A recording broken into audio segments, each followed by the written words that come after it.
Have you ever wondered what to cook for supper if you've only got a very short amount of time and you're tired and you just rushed in from work?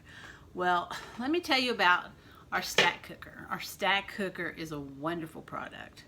You can cook practically anything in 30 minutes or less in your stack cooker. You can cook an entire meal all in one go. Just layer them up, stick them in your microwave, set your timer, and go.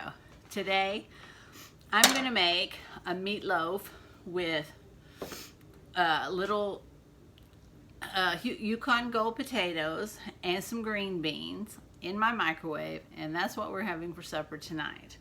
So, I'm gonna start with, I've got 2 pounds of lean ground beef here. I'm gonna add to that, I already measured out my seasonings. This is, let's see, what did I write down? This is 1 teaspoon of Italian seasoning, 1 teaspoon of garlic powder, 1 teaspoon of onion powder, 1 tablespoon of dried minced onion, and a little bit of salt, a little bit of pepper.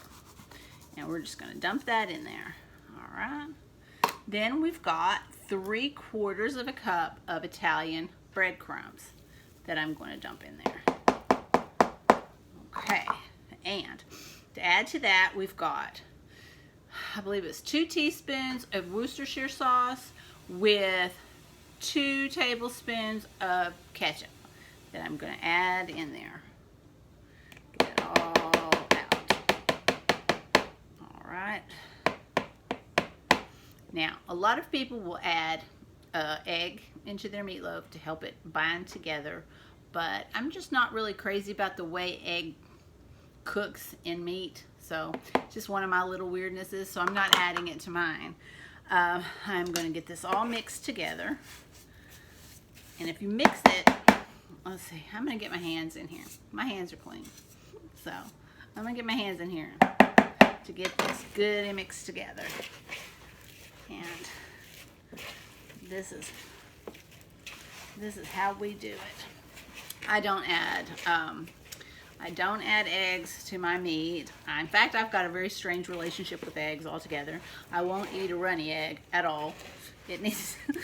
I'll only eat an egg if it's seriously cooked, like browned and like cooked hard enough to bounce or something like that. But anyway, we are getting this in here. Get it all mixed together.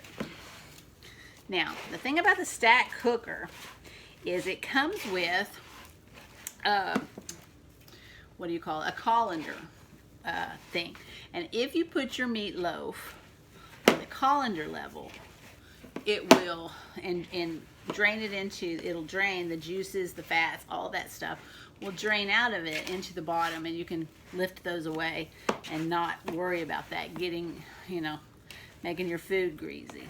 Also, another good thing about a thing to know about cooking meatloaf or anything like that in your stack cooker is that microwaves can only penetrate so far into the container. So instead of making it all in the center like a loaf, we're going to make it like a ring around the outside edges so that we're sure that all of the meat gets thoroughly cooked.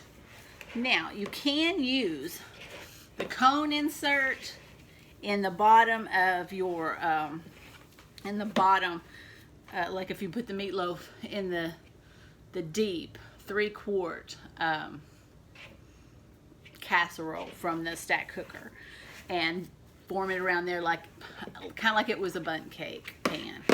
But we're using the bottom to cook our potatoes in, so we're cooking the meatloaf in the colander is fitted into the smaller, I think it's 2/4 casserole, so that all of our fats drain out. And then in the top, we're going to cook some frozen, plain old frozen green beans to go with it. All right, now then, move this over here and start forming my ring. Alrighty then. We're going to form a meatloaf ring.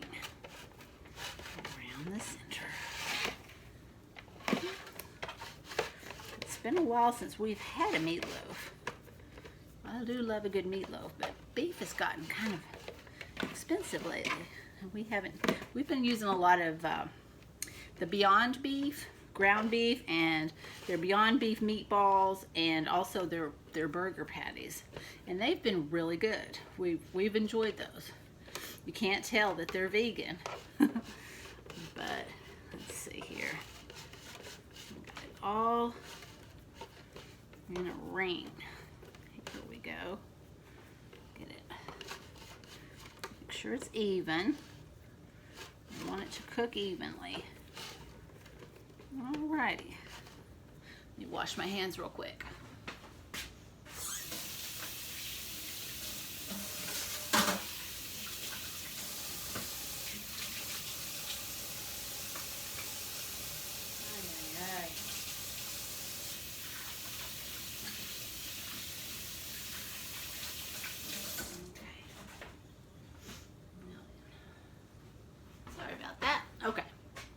Now then, this is what we have. You see? We have it formed like a ring.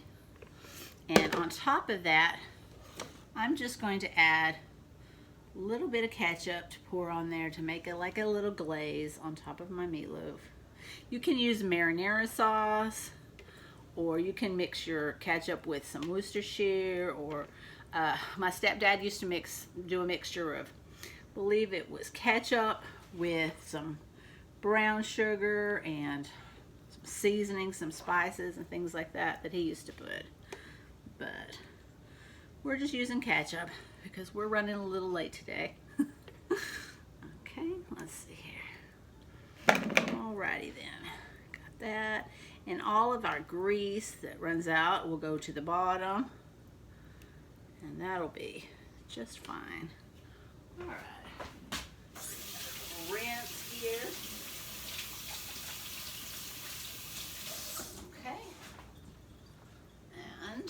We're going to, this is what we're going to do.